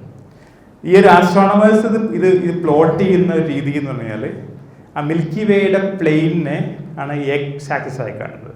അതുകൊണ്ടാണ് എല്ലാ ചിത്രങ്ങളിലും ഇത് ഏറ്റവും ബ്രൈറ്റസ്റ്റ് ആണ്. So you see this strip of stars which is the galaxy that we live in. But if you look at the same sky using a telescope that is capable of detecting microwave radiation, ഇതേ ആകാശത്തെ തന്നെ ഒരു microwave തരംഗദൈർഘ്യത്തിൽ നമ്മൾ നിരീക്ഷിക്കുകയാണെങ്കിൽ what we see something very different. നമ്മൾ കാണുന്നത് വളരെ വ്യത്യസ്തമായിട്ടുള്ള ചിത്രം. ഈ ചിത്രം എന്നുള്ളത് കോസ്മിക് മൈക്രോവേവ് ബാക്ക്ഗ്രൗണ്ട് റേഡിയേഷൻ എന്ന് പറയുന്നത്. ഇത് പ്രപഞ്ചത്തിൻ്റെ ഏറ്റവും ആദ്യത്തെ പ്രകാശമാണ്. നമ്മൾ ഏറ്റവും നമ്മുടെ പ്രപഞ്ചത്തെ പറ്റിയിട്ട് ഏറ്റവും കൃത്യമായിട്ടുള്ള ഇപ്പോഴത്തെ ധാരണ എന്ന് പറഞ്ഞാൽ പ്രപഞ്ചം, നമ്മുടെ ദൈവിക പ്രപഞ്ചം എന്ന് പറഞ്ഞാൽ ഏറെക്കുറെ 13 ബില്യൺ ഇയേഴ്സ് ഓൾഡ് ആണ്. 1300 കോടി വർഷങ്ങളോളം പഴക്കമുണ്ട് നമ്മുടെ പ്രപഞ്ചത്തിന്. അന്ന് ഇതുണ്ടായത്, മൊത്തം പ്രപഞ്ചം ഉണ്ടാക്കിയത് ഒരു ബിഗ് ബാങ്, ഒരു വലിയൊരു പൊട്ടിത്തെറിയിലാണ്. അന്ന് ഈ പ്രപഞ്ചം മുഴുവൻ ഒരു ബിന്ദുവിൽ മാത്രമാണ് കോൺസെൻട്രേറ്റ് ചെയ്തത്. ഇപ്പോൾ ഉണ്ടാകുന്ന എല്ലാ മാസും, എല്ലാത്തരം വസ്തുക്കളും ഒരു ചെറിയൊരു റീജിയനിലേക്ക് കോൺസെൻട്രേറ്റ് ചെയ്യുകയാണെങ്കിൽ it would have very high density. It was so high dense, it was so dense that even light could not travel through it. As the universe expanded, light was able to leak through it, and the first light from the early universe is what we see now in this microwave frequencies, which is called the cosmic microwave background radiation. നമ്മുടെ ആകാശത്തിൻ്റെ ഏത് ഭാഗത്തേക്ക് നോക്കിയാലും ഒരു പ്രത്യേക തരംഗദൈർഘ്യത്തിലുള്ള പ്രകാശം വന്നുകൊണ്ടിരിക്കുന്നുണ്ട് microwave ഫ്രീക്വൻസിയിൽ. ഇത് വരുന്നത് 1300 കോടി വർഷങ്ങൾക്ക് മുമ്പുള്ള ഒരു പ്രപഞ്ചത്തിൽ നിന്നാണ്. പക്ഷേ ഇതിലൊരു പ്രത്യേകത എന്ന് വെച്ചാൽ ഏത് ഭാഗത്ത് നോക്കിയാലും ഈ റേഡിയേഷൻ കാണാം. അത് വ്യത്യാസം വളരെ, പക്ഷേ ഇതിൻ്റെ ഇൻറ്റൻസിറ്റിയിൽ, ഇതിൻ്റെ ടെമ്പറേച്ചറിലും ചെറിയ വ്യത്യാസമുണ്ട്. So that is what you are seeing here as slightly red regions and slightly blue regions. നമ്മൾ വിചാരിക്കുന്നത് ഈ red regions eventually became stars and galaxies, and these blue regions became large voids between galaxies. ഈ ചുവന്ന കൂടുതൽ energy ഉള്ള, കൂടുതൽ hot ആയിട്ടുള്ള regions essentially became stars, and they group together to form galaxies. And there are these empty regions, blue regions, which became large gaps between galaxies. അപ്പോൾ ഈ ഒരു infrared തരംഗങ്ങളെ detect ചെയ്യാനുള്ള ഒരു ടെലസ്കോപ്പിലായിരുന്നെങ്കിൽ നമുക്ക് ഈ ചിത്രം ഒരിക്കലും കിട്ടുമായിരുന്നില്ല. So this is like looking at the same object using a different window. നമുക്ക് ഇതുവരെ കാണാൻ പറ്റാത്തൊരു കാര്യം പുതിയൊരു ജനലിൽ കൂടെ കാണുന്നത് പോലെയാണ് ഇത്. അതുപോലെ തന്നെ ഇപ്പോൾ ഇത് ഈ മൈക്രോവേവ് തരംഗങ്ങൾ എന്ന് പറഞ്ഞാൽ ദൃശ്യപ്രകാശത്തിനേക്കാൾ തരംഗദൈർഘ്യം കൂടുതലുള്ള തരംഗങ്ങളാണ്. അതുപോലെ തന്നെ ദൃശ്യപ്രകാശത്തേക്കാൾ തരംഗദൈർഘ്യം കുറവുള്ള തരംഗങ്ങളാണ്. ഉദാഹരണത്തിന് എക്സ്റേസ്. നമ്മളെല്ലാവരും ഒരു ഹോസ്പിറ്റലിൽ നിങ്ങളെല്ലാവരുടെയും കൈയടിയോ കാലടിയോ ചെയ്യണമെങ്കിൽ ഹോസ്പിറ്റലിൽ പോയി എടുക്കുന്ന എക്സ്റേ മെഷീൻസ് ഇല്ലേ, ഇതേ എക്സ്റേ മെഷീൻസ് തന്നെ ഇതേപോലെ എക്സ്റേകൾ ബഹിരാകാശത്ത് നിന്ന് വരുന്നുണ്ട്.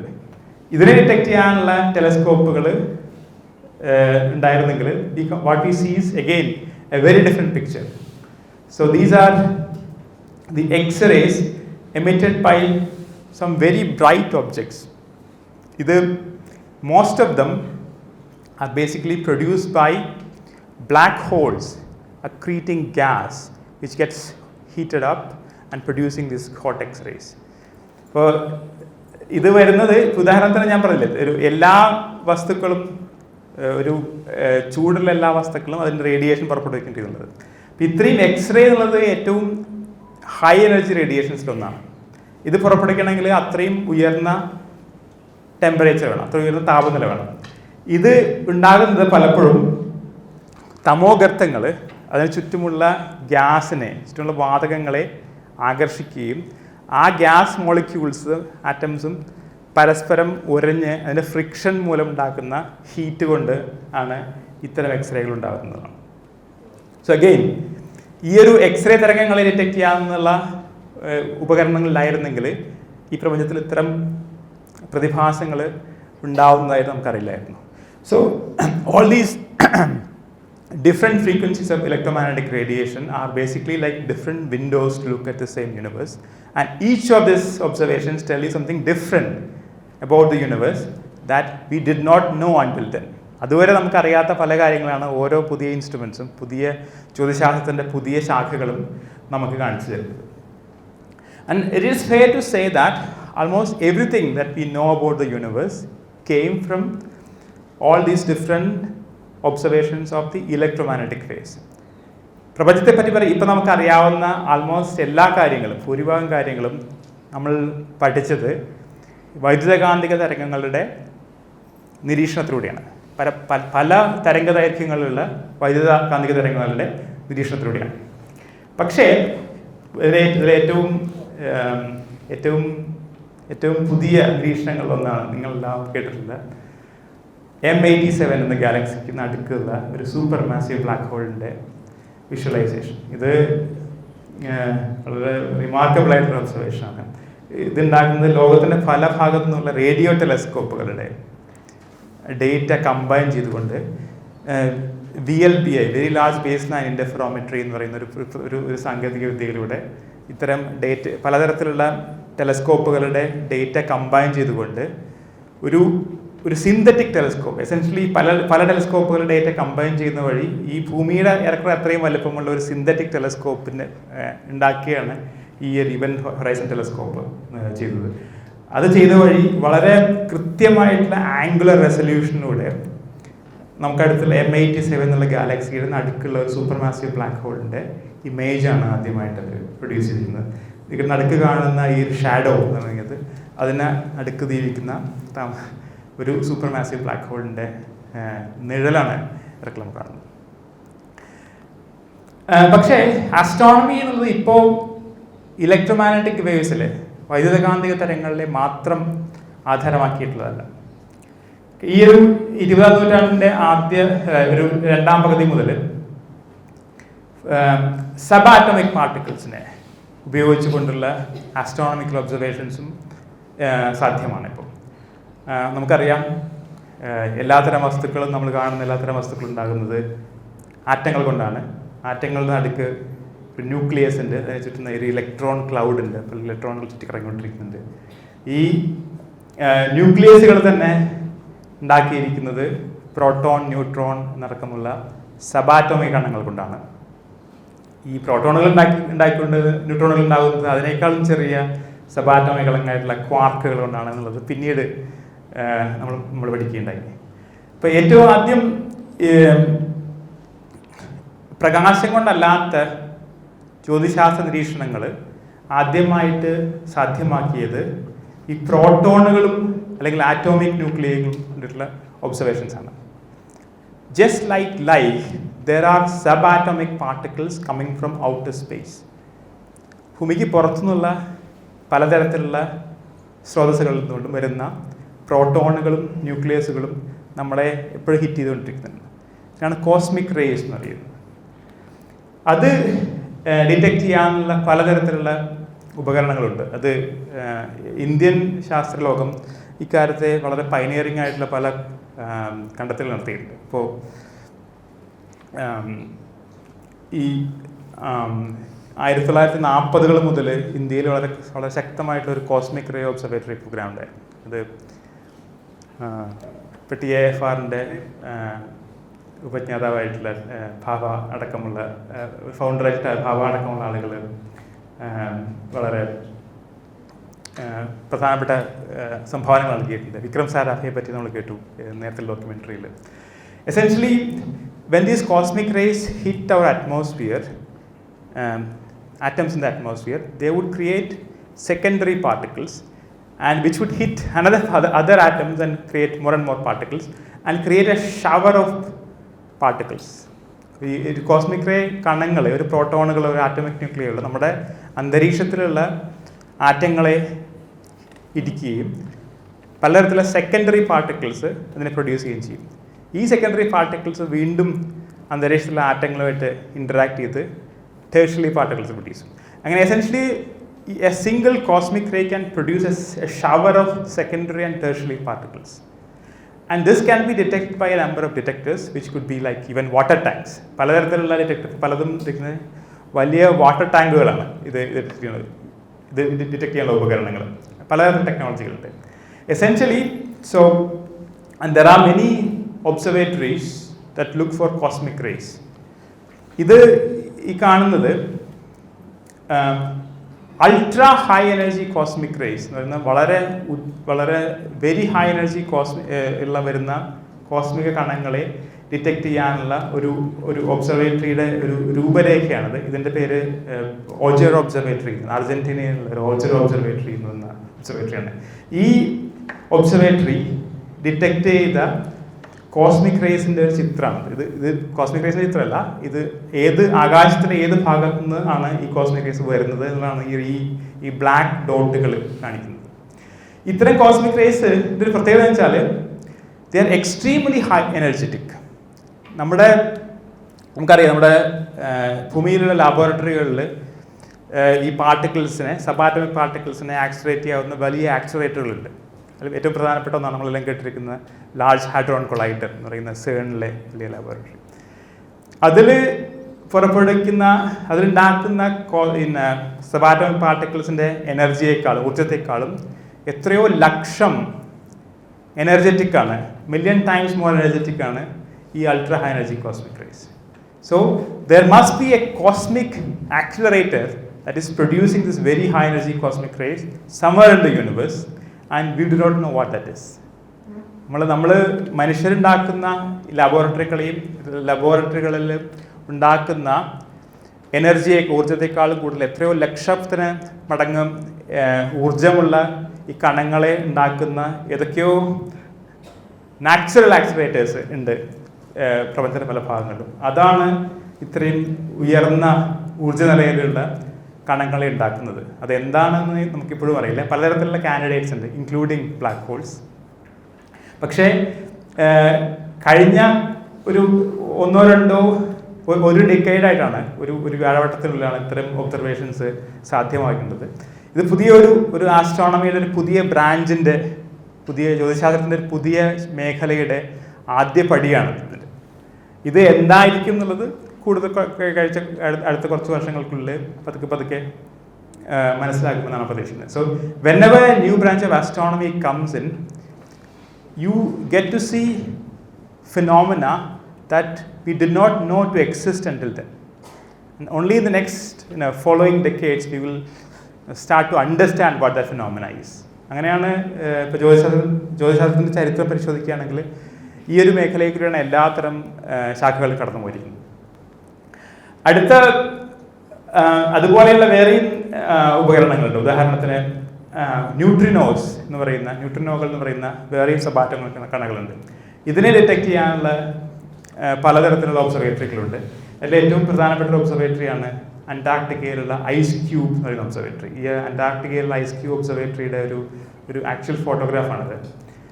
So what they have done is to drill large holes in the ice in the Antarctic. ഈ അന്റാർട്ടിക്കയിലുള്ള ഐസിൽ വലിയ കിലോമീറ്ററോളം താഴത്തിൽ വലിയ ദ്വാരങ്ങൾ ഉണ്ടാക്കിയിട്ട് അതിലാണ് ഈ ഡിറ്റക്ടറുകൾ സ്ഥാപിച്ചിരിക്കുന്നത്.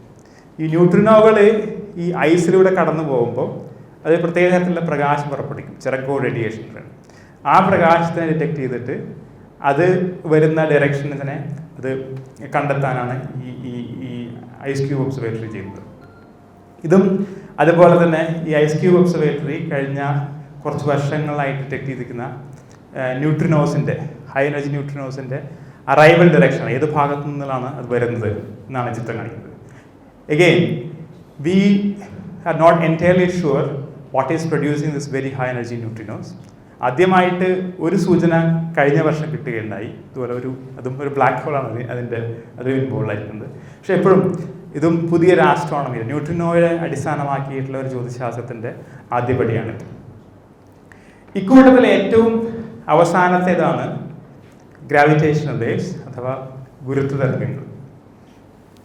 ഈ ഗുരുത്വ തരംഗങ്ങളുടെ നിലനിൽപ്പ് ആദ്യമായിട്ട് പ്രെഡിക്റ്റ് ചെയ്തത് ആൽബർട്ട് ഐൻസ്റ്റൈനാണ്. അത് ഏറെക്കുറെ ഒരു നൂറ്റാണ്ട് മുമ്പ് അദ്ദേഹത്തിൻ്റെ ജനറൽ തിയറി ഓഫ് റിലേറ്റിവിറ്റി അല്ലെങ്കിൽ പൊതു ആപേക്ഷിക സിദ്ധാന്തം എന്ന് പറയുന്ന സിദ്ധാന്തത്തിൻ്റെ ഒരു ഡെഫിനറ്റ് ആയിട്ടുള്ള പ്രഡിക്ഷനാണ് ഗ്രാവിറ്റേഷണൽ വേവ്സ്. ഈ സിദ്ധാന്തം എന്ന് പറഞ്ഞാൽ ഗ്രാവിറ്റിയെ പറ്റിയിട്ടുള്ള ഏറ്റവും കൃത്യമായിട്ട് നമുക്ക് അവൈലബിൾ ആയിട്ടൊരു സിദ്ധാന്തമാണ് ഈ പൊതു ആപേക്ഷിക സിദ്ധാന്തം. അതെന്ന് പറയുന്നത് പ്രകാശം ഇലക്ട്രോ മാഗ്നറ്റിക് വേവ്സ് ആണ്, വൈദ്യുതകാന്തിക തരംഗങ്ങളാണ്. അതുപോലെ തന്നെ ഒരു ഇലക്ട്രോ മാഗ്നറ്റിക്സിനെ അസോസിയേറ്റ് ചെയ്തുകൊണ്ടുള്ള തരംഗങ്ങളാണ് പ്രകാശം അഥവാ വൈദ്യുതകാന്തിക തരംഗങ്ങൾ. അതുപോലെ തന്നെ ഗ്രാവിറ്റിയെ അസോസിയേറ്റ് ചെയ്തിട്ടുള്ള തരംഗങ്ങളാണ് ഗ്രാവിറ്റേഷണൽ വേവ്സ് അഥവാ ഗുരുത്വ തരംഗങ്ങൾ. ഈ ഐൻസ്റ്റൈൻ സിദ്ധാന്ത പ്രകാരം ഗ്രാവിറ്റി എന്ന് പറഞ്ഞാൽ സ്പേസ് ടൈമിൻ്റെ ഒരു കർവേച്ചറാണ്. നമ്മൾ സ്കൂളിൽ പഠിക്കുന്ന ന്യൂട്ടൻ്റെ തിയറി എന്ന് പറഞ്ഞാൽ ഗ്രാവിറ്റി എന്ന് പറഞ്ഞാൽ ഒരു ബലമായിട്ടാണ് കാണുന്നത്, ഒരു ഫണ്ടമെൻ്റൽ ഫോഴ്സ് ആയിട്ടാണ് കാണുന്നത്. അതിൻ്റെ കൂടുതൽ ആക്യുറേറ്റ് ആയിട്ടുള്ള description is that gravity is a curvature of space time. സ്ഥലകാലങ്ങൾ ഉണ്ടാക്കുന്ന ഒരു വളവാണ് ഗ്രാവിറ്റി. ഇപ്പോൾ ഗ്രാവിറ്റേഷണൽ വേവ്സ് എന്ന് പറഞ്ഞാൽ ഈ സ്ഥലകാലങ്ങളിലെ വളവിനെ വേരിയേഷൻസ് ആണ് പ്രൊപ്പഗേറ്റ് ചെയ്യുന്നത്. Gravitational waves are freely propagating oscillations in the fabric of space-time. It's very hard to imagine something like this. നമുക്ക് ഇമാജിൻ ചെയ്യാൻ പറ്റില്ല അത്തരം ഒരു പ്രതിഭാസത്തെ. പക്ഷേ point is that you can make a very definite, this is the way science works. It's very, നമുക്ക് നമ്മുടെ common സെൻസിന് imagine ചെയ്യാൻ പറ്റുന്ന കാര്യങ്ങൾക്ക് ഒരു പരിമിതിയുണ്ട്. പക്ഷേ science is based on mathematical models which make definite predictions of observable things. അതിൻ്റെ ഒരു സ്ഥലകാലത്തെ അല്ലെങ്കിൽ സ്പേസ് ടൈമിനെ നമുക്ക് കാണാൻ പറ്റില്ലെങ്കിൽ പോലും അത് മറ്റുള്ള വസ്തുക്കളിലാക്കുന്ന മാനിഫെസ്റ്റേഷൻസ് എന്തൊക്കെയാണ് നമുക്ക് കാണാൻ പറ്റും. അതിനെ ബേസ് ചെയ്തിട്ടാണ് പല കാര്യങ്ങളെ പോലെ തന്നെ ഗുരുതരങ്ങളിൽ കണ്ടെത്തിയത്. ഉദാഹരണത്തിന് അതിനെ ഡിറ്റക്ട് ചെയ്യാൻ പറ്റുന്ന വലിയ ഒരു ടെലസ്കോപ്പുകൾ എന്ന് പറയാം. ഈ ടെലസ്കോപ്പിൽ ലൈഗോ എന്നാണ് പറയുന്നത്, ലേസർ ഇൻ്റർഫെറോമെട്രിക് ഗ്രാവിറ്റേഷണൽ വേവ് ഒബ്സർവേറ്ററി. ഇത് വർക്ക് ചെയ്യുന്നത് ഇൻ്റർഫെറോമെട്രി എന്ന് പറയുന്ന ഒരു ടെക്നോളജി അടിസ്ഥാനമാക്കിയാണ്. ഇത് നിലവിൽ ഇപ്പോൾ 3 ഒബ്സർവേറ്ററികൾ വർക്ക് ചെയ്യുന്നുണ്ട്. 2 എണ്ണം അമേരിക്ക, 2 കോർണറുകളാണ് ലൈഗോ എന്ന observatory. This is A huge L shape detector. ഇതിൻ്റെ ഓരോ വശത്തിനും 4 കിലോമീറ്ററോളം നീളമുണ്ട്. ഇത്രയും വലിയ ഒരു ഒബ്സർവേറ്ററി ഉപയോഗിച്ചുകൊണ്ട് ഈ ഗുരുത്വ തരംഗങ്ങൾ കടന്നു പോകുമ്പോൾ നമ്മൾ ഇപ്പോൾ നിൽക്കുന്ന സ്പേസ് ടൈമിൽ ഉണ്ടാകുന്ന ചെറിയ വേരിയേഷൻസിനെ ആണ് ഇത് അളക്കാൻ ശ്രമിക്കുന്നത്. ഇത് ഒരു ഗുരുതരങ്ങൾ കടന്നു പോകുമ്പോൾ ഈ 4 കിലോമീറ്റർ നീളമുള്ള ഈ ഒരു എൽ ഷേപ്ഡ് ആയിട്ടുള്ള ഡിറ്റക്ടറിൻ്റെ നീളത്തിന് ചെറിയൊരു മാറ്റം വരും. ആ മാറ്റം എന്ന് പറയുന്നത് ഒരു പ്രോട്ടോണിൻ്റെ വലുപ്പത്തിൻ്റെ 1000-1 താഴെയാണ്. ഇത്രയും ചെറിയ ഒരു മാറ്റമാണ് ഇതിൻ്റെ നീളത്തിൽ വരുന്നത്. അതിനെ ഡിറ്റക്റ്റ് ചെയ്യുന്ന വഴിയാണ് ഈ ഗുരുത്വ തരംഗങ്ങളെ ഡിറ്റക്റ്റ് ചെയ്യുന്നത്. സോ ഏറ്റവും ആദ്യം ഈ ഗുരുത്വ തരംഗങ്ങളെ നേരിട്ട് കണ്ടെത്തുന്നത് ഈ ലൈഗോ ഒബ്സർവേറ്ററീസ് ആണ് 2015. അതിനു മുമ്പ് തന്നെ ഈ ഗുരുത്വ തരംഗങ്ങൾ ഉണ്ട് എന്നതിൻ്റെ ഇൻഡയറക്റ്റ് ആയിട്ടുള്ള എവിഡൻസ് പല രീതിയിൽ കണ്ടിട്ടുണ്ട്. ഇത് this signal was produced by the merger of 2 black holes at a very distant universe. It is about 1.3 billion light years ago. ഈ ആദ്യമായിട്ട് ഉണ്ടാക്കിയ ഈ സിഗ്നൽ കണ്ടെത്തിയത് 2 തമോഗർത്തങ്ങൾ വളരെ വിദൂരമായിട്ടുള്ള ഒരു ഗാലക്സിയിൽ 2 തമോഗർത്തങ്ങൾ പരസ്പരം കൂട്ടിയിടിച്ചതിൻ്റെ പ്രൊഡ്യൂസ് ചെയ്തിട്ടുള്ള അപ്പോൾ ഉണ്ടായ ഗുരുത്വ തരംഗങ്ങളാണ്. എത്രയോ കോടി വർഷം ഈ പ്രപഞ്ചത്തിലൂടെ സഞ്ചരിച്ചുകൊണ്ട് അവസാനം 2015 സെപ്റ്റംബർ 14 ഈ ലൈഗോ ഒബ്സർവേറ്ററികൾ എത്തിയത്. അതിൻ്റെ അപ്പോൾ ഒബ്സർവ് ചെയ്ത ഗുരുത്വ തരംഗങ്ങളുടെ ഒരു രേഖാചിത്രമാണിത്. So, and of course we know that the founders of the LIGO, Ray Weiss and Barry Barish and Kip Thorne, received the Nobel Prize in 2015 for this discovery. So, ഇപ്പോൾ ഞാൻ പല വ്യത്യസ്തമായിട്ടുള്ള ജ്യോതിശാസ്ത്ര ശാഖകളും പ്രപഞ്ചത്തെ നോക്കുമ്പോൾ കാണുന്നത് എന്താണെന്നുള്ള കുറേ ചിത്രങ്ങൾ കാണിച്ചു. ഇതാണ് this is the first look of the gravitational wave sky. ഈ ഗ്രാവിറ്റേഷണൽ വേവ്സ് ഉപയോഗിച്ചുകൊണ്ട് പ്രപഞ്ചത്തെ നിരീക്ഷിക്കുമ്പോൾ കിട്ടിയ ഏറ്റവും ആദ്യത്തെ ചിത്രങ്ങളിൽ ഒന്നാണിത്. ഇത് ഓരോന്നും കാണിക്കുന്നത് ഇപ്പോൾ ലൈഗോ കഴിഞ്ഞ 3 വർഷങ്ങളായി കുറേ 11 ഗ്രാവിറ്റേഷണൽ വേവ് സിഗ്നൽസിനാണ് ഡിറ്റക്ട് ചെയ്തിരിക്കുന്നത്, പബ്ലിഷ് ചെയ്തിരുന്നത്. അതിൽ 7 അറൈവൽ ഡിറക്ഷൻ, ഏത് ഭാഗത്ത് നിന്നാണ് അത് വന്നത്, ആ സിഗ്നലുകൾ, അതിൻ്റെ ലോക്കലൈസേഷനാണ് ഈ ഒരു പലതരത്തിലുള്ള കോണ്ടൂറുകളായിട്ട് കാണിക്കുന്നത്. So this is again a baby step of a newest branch of astronomy. This is the very first look of the universe through a different eyes of the astronomy. So astronomers ഇനി വിചാരിക്കുന്നത്, ഇപ്പോൾ നമുക്കറിയാം, ഇപ്പോൾ പ്രപഞ്ചത്തെ observe ചെയ്യാനുള്ള പല മാർഗങ്ങളും ഞാൻ പറഞ്ഞു. ഒന്ന് ഇലക്ട്രോമാഗ്നറ്റിക് വേവ്സിൻ്റെ അല്ലെങ്കിൽ വൈദ്യുതകാന്തിക തരംഗങ്ങളുടെ വ്യത്യസ്തമായിട്ടുള്ള frequency, subatomic particles, neutrinos, cosmic rays, ultra high energy cosmic rays, etc. And the newest addition in this repertoire is the gravitational waves. So ഇതിനൊരു വളരെ രസകരമായിട്ടുള്ളൊരു വസ്തുത എന്ന് വെച്ചാൽ, ഈ ഓരോ ബ്രാഞ്ച് ഓഫ് ആസ്ട്രോണമിയും തരുന്ന വിവരങ്ങൾ പരസ്പരം കോംപ്ലിമെൻ്ററിയാണ്. ഉദാഹരണത്തിന് ഈ ഒരു electromagnetic waves are analogous to seeing things. നമ്മൾ കാഴ്ചയുടെ ഒരു വ്യത്യസ്തമായിട്ടുള്ള അനുഭവങ്ങളാണ് ഈ ഇലക്ട്രോമാഗ്നറ്റിക് വേവ്സ് വരുന്നത്. പക്ഷേ gravitational waves are analogous to hearing. Gravitational waves കൊണ്ട് ഒരു ഇമേജ് ഉണ്ടാക്കാൻ പറ്റില്ല, പക്ഷേ ഒരു ശബ്ദം തരുന്നത് പോലെയുള്ള ഒരു ഇൻഫർമേഷനാണ് ഗ്രാവിറ്റേഷൻ വേവ്സ് തരുന്നത്. പക്ഷേ ഇപ്പോൾ നമുക്ക് ശബ്ദവും ദൃശ്യവും സമന്വയിപ്പിച്ച് കഴിഞ്ഞാൽ ഒരു പ്രതിഭാസത്തിൻ്റെ കൂടുതൽ വ്യക്തമായ ചിത്രം കിട്ടുന്ന പോലെ you can also combine observations of electromagnetic waves and gravitation waves to get a better picture of the universe. And this is called multi messenger astronomy. അതുകൊണ്ട് തന്നെ കഴിഞ്ഞ 4 നൂറ്റാണ്ടുകളിലായി നടന്ന ജ്യോതിശാസ്ത്രത്തിൻ്റെ അടുത്ത ഒരു സ്റ്റെപ്പ് കൂടി, അടുത്ത ഒരു പടി കൂടി കഴിഞ്ഞ 3 വർഷങ്ങൾക്ക് തുടങ്ങിയിരിക്കുകയാണ്. ഇപ്പോൾ നമുക്ക് പ്രപഞ്ചത്തെക്കാളും പല കാര്യങ്ങൾ അറിയാം. എങ്കിൽ പോലും ഓരോ കണ്ടെത്തലുകളും നമ്മുടെ അറിവിനെ കൂട്ടുന്നത് പോലെ തന്നെ നമ്മുടെ അജ്ഞതയും കൂട്ടിക്കൊണ്ടിരിക്കുകയാണ്. We also get a better picture of our ignorance. So this is an estimate of what is the universe made of. നമ്മുടെ പ്രപഞ്ചത്തിൻ്റെ കോൺസ്റ്റിറ്റ്യൂവൻസ് എന്തൊക്കെയാണ്, പ്രപഞ്ചം ഉണ്ടാക്കിയിരിക്കുന്നത് എന്തൊക്കെയാണ് എന്നതിൻ്റെ ഒരു പിക്ചറാണ്, ഒരു ചിത്രമാണ്, ഒരു പൈ ചാർട്ടാണ്.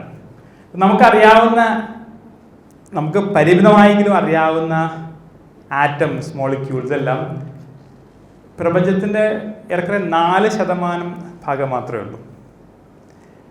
പ്രപഞ്ചത്തിൻ്റെ 26% ഉണ്ടാക്കിയിരിക്കുന്നത് what is called dark matter എന്നുള്ളതാണ്.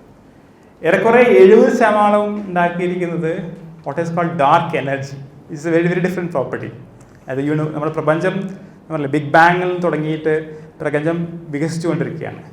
പക്ഷേ കഴിഞ്ഞ കുറച്ച് കാലങ്ങളായി, കുറച്ച് ബില്യൺസ് ഓഫ് ഇയേഴ്സ് ആയിട്ട് universe is not only expanding but it is expanding with an accelerated pace. പ്രപഞ്ചത്തിൻ്റെ വികാസം എന്ന് പറഞ്ഞാൽ കൂടുതൽ വേഗതയിലായിക്കൊണ്ടിരിക്കുകയാണ്. അതിൻ്റെ കാരണം എന്താണെന്ന് നമുക്കറിയത്തില്ല. അതിൻ്റെ കാരണം അത് വിശദീകരിക്കണമെങ്കിൽ there has to be some extra energy in the universe which we do not know what it is, and what we call it is dark energy. അതുപോലെ തന്നെ ഈ നമ്മുടെ ഗാലക്സികളെ എടുത്ത് നോക്കുകയാണെങ്കിൽ it turns out that these galaxies have a gravitational force now which is much more than the matter can produce in these galaxies. ഇപ്പോൾ നമുക്ക് ഒരു ഗാലക്സിയിൽ ഞാൻ പറഞ്ഞില്ലേ ഏറെക്കുറെ 100 ബില്യൺ നക്ഷത്രങ്ങളുണ്ട്, കുറേ ഗ്യാസ് ഉണ്ട്. അതുകൊണ്ട് തന്നെ ഇതെല്ലാം ഉണ്ടാക്കാൻ പറ്റുന്ന ഒരു ഗ്രാവിറ്റേഷണൽ ഫോഴ്സ് എന്താണ് നമുക്ക് കാൽക്കുലേറ്റ് ചെയ്യാൻ പറ്റും. പക്ഷേ it turns out that these galaxies are exerting gravitational force on all the stars which is far beyond what can be produced by the matter that is contained in the stars and galaxy on the gas.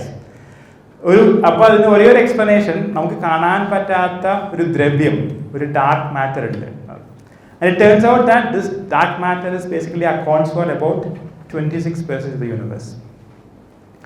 For to sum up, കഴിഞ്ഞ 400 വർഷത്തെ modern ആസ്ട്രോണമിയുടെ പുരോഗതി നമുക്ക് നമ്മുടെ അറിവിനെ മുന്നോട്ട് കൊണ്ടുപോയി മാത്രമല്ല, നമ്മുടെ ഒരു അജ്ഞതയെ പറ്റിയിട്ടുള്ളൊരു ബോധം കൂടി നമുക്ക് തന്നിരിക്കുന്നു. നമുക്ക് കുറച്ചെങ്കിലും അറിയാവുന്നത് ലോകത്തിൻ്റെ ഏറെക്കുറെ 4% ദ്രവ്യത്തെ പറ്റി മാത്രമാണ്. 96% ദ്രവ്യത്തെ പറ്റിയും നമുക്കൊന്നും അറിയില്ല. We don't know about anything. So I will stop with a quote by Carl Sagan. So modern science has been a voyage into the unknown. ആധുനിക ശാസ്ത്രം നേരിലെ അജ്ഞതയിലേക്കുള്ള ഒരു യാത്രയാണ്. With a lesson of humility waiting at each step. ഓരോ പടിയിലും നമ്മൾ പുതിയ അറിവുകൾ കണ്ടപ്പോൾ നമുക്ക് കൂടുതൽ വിനയം തോന്നുന്ന ഒരു പുതിയ പാഠം കൂടിയാണ് പഠിപ്പിച്ചുകൊണ്ടിരിക്കുന്നത്. കാരണം നമ്മുടെ അജ്ഞതയെ പറ്റിയിട്ടാണ് കൂടുതൽ നമ്മൾ ബോധവാന്മാരുന്നത്. ഇപ്പോൾ അടുത്ത കുറച്ച് കാലങ്ങളായിട്ട്, അടുത്ത 50 വർഷത്തിനുള്ളിൽ you are the future astronomers. I hope that you can continue this journey and take our knowledge to one step ahead. Thank you very much.